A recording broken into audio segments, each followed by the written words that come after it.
Om Samartha Sadguru Sri Sai Nathaya Namaha. Sri Sai Satcharita, Chapter 6. Navami Festival and Masjid repairs. Efficacy of the touch of Guru's hand. Navami Festival, its origin, transformation, etc. Repairs to the Masjid. Before describing Navami Festival and Masjid repairs, the author makes some preliminary remarks about Sadguru as follows. Efficacy of the touch of the Guru's hand. Where real or Sadguru is the helmsman, he is sure to carry us safely and easily beyond the worldly ocean. The word Sadguru brings to mind Sai Baba. He appears to me as if standing before me and applying Udi, sacred ashes, to my forehead and placing his hand of blessing on my head. Then joy fills my heart and love overflows through my eyes. Wonderful is the power of the touch of Guru's hand. The subtle body consisting of thoughts and desires which cannot be burnt by the world dissolving fire is destroyed by the mere touch of the Guru's hand, and the sins of my past births are cleaned and washed away. Even the speech of those whose heads feel annoyed when they hear religious and godly talks attains calmness. The seeing of Sai Baba's handsome form chokes our throat with joy, makes the eyes flooded with tears, and overwhelms the heart with emotions. It awakens in us I am He, Brahman consciousness, manifests the joy of self-realization and dissolving the distinction of I and Thou, there and then makes us one with the Supreme, one reality. When I begin to read scriptures, at every step I am reminded of my Sadguru, and Sai Baba assumes the form of Rama or Krishna and makes me listen to his life. For instance, when I sit to listen to Bhagavat, Sai becomes Krishna from top to toe, and I think he sings the Bhagavat or Uddhava Gita, song of teachings by Lord Sri Krishna to his disciple Uddhava, for the welfare of the devotees. When I begin to chit-chat, I am at once put in mind of Sai's stories for enabling me to give suitable illustrations. When I myself start to write anything, I cannot compose a few words or sentences, but when he of his own accord makes me write, I go on writing, and there is no end to it. When the disciple's egoism props up, he presses it down with his hand and, giving his own power, makes him gain his object and thus satisfies and blesses him. If anyone prostrates before Sai and surrenders heart and soul to him, then unsolicited all the chief objects of life, viz. Dharma, righteousness, artha, wealth, kama, desire, and moksha, deliverance, are easily attained. 4 paths, viz.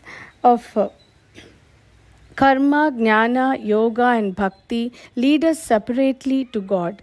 Of these, the path of bhakti is thorny and full of pits and ditches, and thus difficult to traverse. But if you, relying on your Sadguru, avoid the pits and thorns and walk straight, it will take you to the destination, God.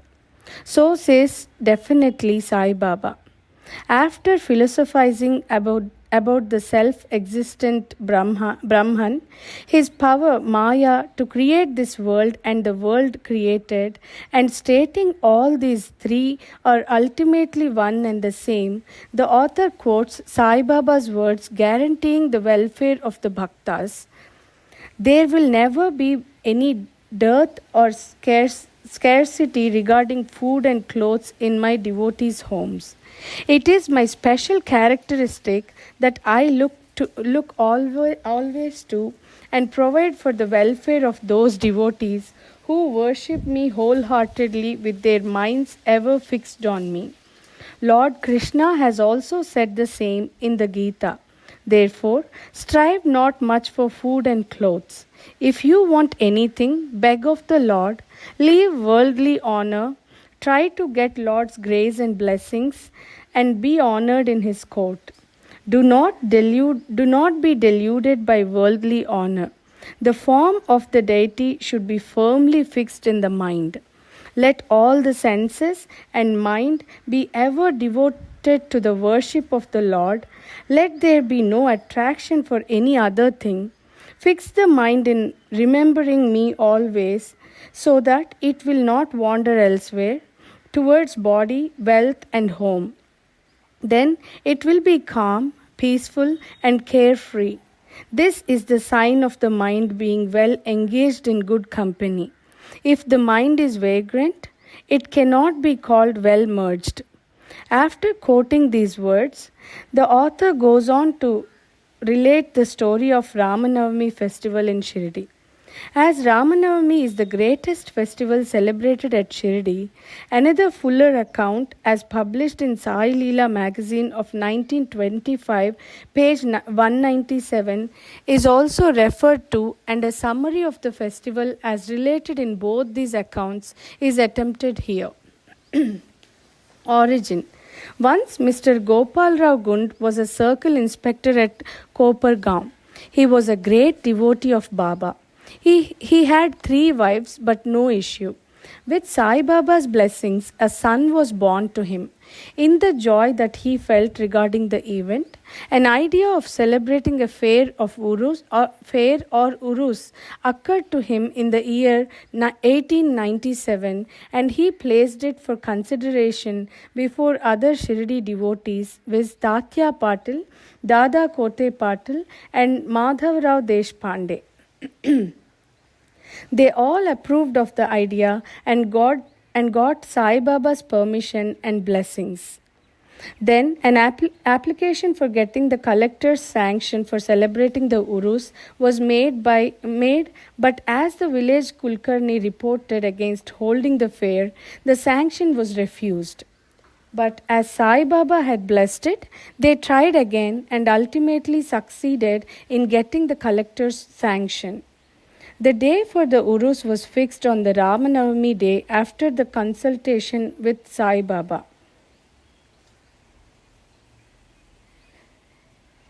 It seems he had some end in view. In this was the unification of the 2 fairs or festivals, the Urus and the Ramanavami, and the unification of the 2 communities, the Hindus and the Mohammedans.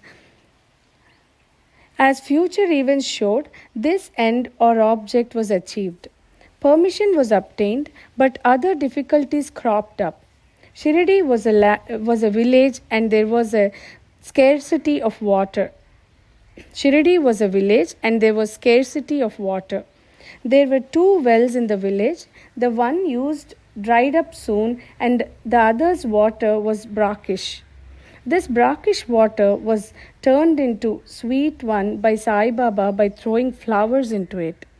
The water of this well was insufficient, so Tatya Patil had to arrange to get water from a well by fixing moats, leather sacks, thereon at a considerable distance.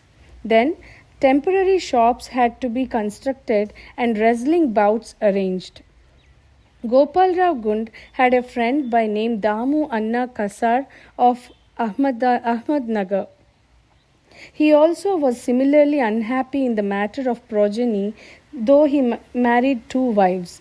He too was blessed by Sai Baba with sons, and Mr. Gund prevailed upon him to prepare and supply one simple flag for the procession of the fair. He also succeeded in inducing Mr. Nana Sahib Nimonkar to supply another embroidered flag. Both these flags were taken in procession through the village and finally fixed at the 2 ends or corners of the Masjid, which is called by Sai Baba as Dwarka Mai. This is being done even now. The sandal procession. There was another procession started in this fair. This idea of sandal procession originated with one Mr. Amir Shakkar Dalal, a Mohammedan Bhakta of Korhala. This procession is held in honor of great Muslim saints. Sandal, that is chandan paste and scrapings are put in the thali, flat dishes, and these are carried with incense burning before them in procession to the accompaniment of band and music through the village, and then after returning to the masjid, the contents of the dishes are thrown on the nimbar and walls of the masjid with hands. This work was managed by Mr. Amir Shakkar for the first 3 years and then afterwards by his wife. So on one day, the procession of the flags by the Hindus and that of sandal by the Muslims went on side by side and are still going on without any hitch. Arrangement. This day was very dear and sacred to the devotees of Sai Baba. Most of them turned out on the occasion and took a leading part in the management of the fair. Tatya Kote Patil looked to all outward affairs, while the internal management was entirely left to one Radha Krishna Mai, a female devotee of Baba. Her residence was full of guests on the occasion, and she had to look to their needs and also to arrange for all the paraphernalia of the fair. Another work which she willingly did was to wash out and clean and whitewash the entire masjid, its walls and floor, which were blackened and were full of soot on account of the ever-burning dhuni, sacred fire of Sai Baba.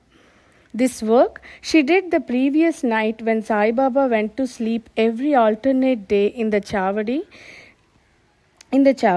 She had to take out all the things, including even the dhuni, and after thorough cleaning and whitewashing, replace them as they were before. Feeding the poor, which was so dear to Sai Baba, was also a great item in this fair. For this purpose, cooking on a grand scale and preparing various sweet dishes was done in Radha Krishna Mai's lodging, and various rich and wealthy devotees took a leading part in this affair. Transformation of Urus into Ramanavami Festival. Things were going on in this way, and the fair was gradually increasing in importance till 1912, when a change took place. That year, one devotee, Mr. Krishnarao Jageshwar Bhishma, the author of the pamphlet Sai Sagunopasana, came for the fair with Dada Saheb Kaparde of Amravati and was staying on the previous day in the Dikshit Vada. While he was lying on the veranda and while Mr. Lakshman Rao alias Kaka Mahajani was going down with puja materials to the masjid, a new thought arose in his mind and he accosted him thus: "There is some providential arrangement in the fact that the Urus or fair is celebrated in Shirdi on the Ramanavami day. The Ramanavami day is very dear to all the Hindus. Then why not begin the Ramanavami festival, the celebration of the birth of Sri Rama here on this day?" Kaka Mahajani liked the idea and it was arranged to get Baba's permission in this matter. The main difficulty was how to secure a Haridas who would make Kirtan sing the glories of the Lord on the occasion. But Bhishma solved the difficulty, saying that his Rama Akhyan composition on Rama's birth was ready and he would do the Kirtan himself while Kaka Mahajani should play on the harmonium. It was also arranged to get the Santvada, ginger powder mixed with sugar, as prasad prepared by Radha Krishna Mai. So they immediately went to the masjid to get Baba's permission. Baba, who knew all things and what was passing there, asked Mahajani as to what was going on in the Vada. Being rather perturbed, Mahajani could not catch the purport of the question and remained silent. Then Baba asked Bhishma what he had to say. He explained the idea of celebrating Ramanavami festival and asked for Baba's permission, and Baba gladly gave it. All rejoiced and made preparations for the Jayanti festival.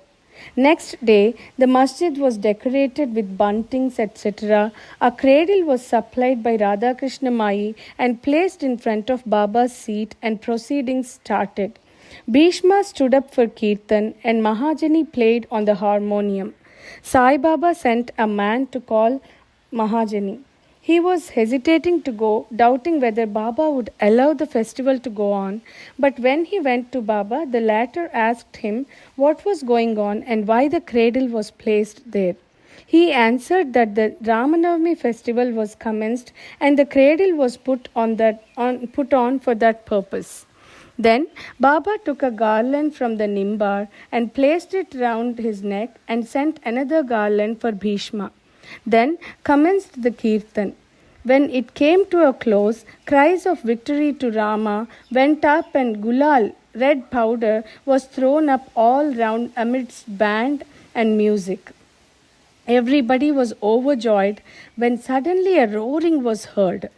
The red powder thrown promiscuously all around went up somehow and entered Baba's eyes. Baba got wild and began to scold and abuse loudly. People got frightened by this scene and began to take to their heels. Those intimate devotees who knew Baba well took these scoldings and outpourings of Baba as blessings in disguise. They thought that when Rama was born, it was proper for Baba to get wild and enraged to kill Ravana and his demons in the form of egoism and wicked thoughts, etc. Besides, they knew that when a new thing was undertaken at Shirdi, it was usual with Baba to get wild and angry, and so they kept quiet. Radha Krishna Mai was rather afraid and thought that Baba might break her cradle, and she asked Mahajani to get the cradle back. When he went to loosen and unfasten the cradle, Baba went to him and asked him not to remove it. Then, after some time, Baba became calm and that day's program, including Mahapuja and Arati, was finished. Later on, Mr. Mahajani asked Baba for permission to remove the cradle, Baba refused the same, saying that the festival was not yet finished. Next day, after another kirtan and Gopal Kala ceremony, an earthen pot containing parched rice mixed with curds is hung only to be broken after the kirtan and the contents distributed to all, as was done by Lord Krishna amongst his cowherd friends, were performed, and then Baba allowed the cradle to be removed. While the Ramanavami festival was thus going on, the procession of the two flags by day and that of the sandal by night went off with the usual pomp and eclat. From this time onwards, the Urus of Baba was transformed into the Ramanavami festival. From next year, 1913, the items in the program of Ramanavami began to increase. Radha Krishna Mai started a Nama Saptaha, singing the glory of God's name continuously day and night for 7 days, from 1st of Chaitra. For this, all devotees took part by turns, and she also joined sometimes early in the morning. As Ramanavami festival is celebrated in many places all over the country, the difficulty of getting a Haridas was again felt, but 5 or 6 days before the festival, Mahajani met accidentally Balabuwa Mali, who was known as modern Tukaram, and got him to do the kirtan that year.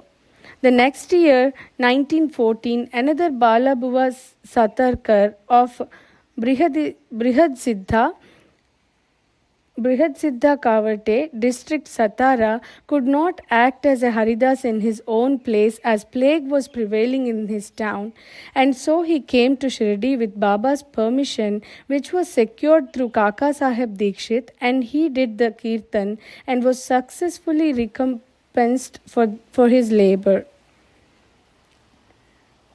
The difficulty of getting a new Haridas every year was finally solved from 1914 by Sai Baba, as he entrusted this function to Dasganu Maharaj permanently, and since that time he has been successfully and creditably fulfilling that function up till now.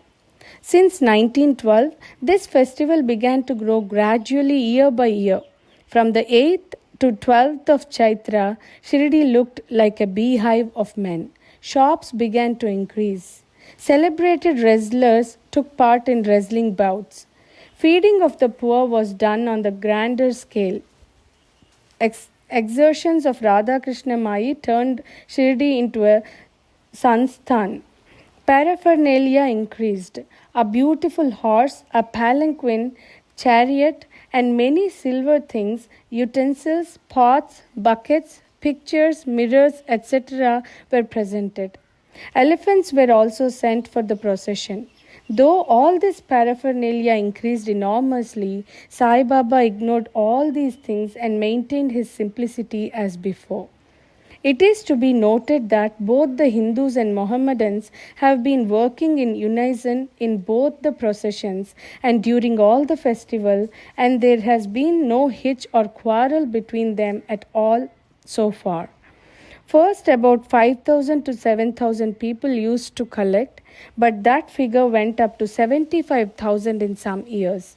Still, there was no outbreak of any epidemic disease, nor any riots worth the name during so many past years. Repairs to the Masjid. Another important idea occurred to Gopal Gund. Just as he started the Uruz or fair, he thought that he should put the Masjid in order. So, in order to carry out the repairs, he collected stones and got them dressed. But this work was not assigned to him. This was reserved for Nana Sahib Chandorkar and the pavement work for Kaka Sahib Dikshit.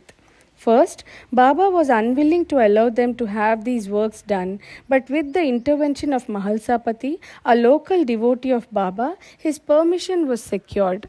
When the pavement was completed in one night in the masjid, Baba took a small gadi for his seat, discarding the usual piece of sackcloth used before.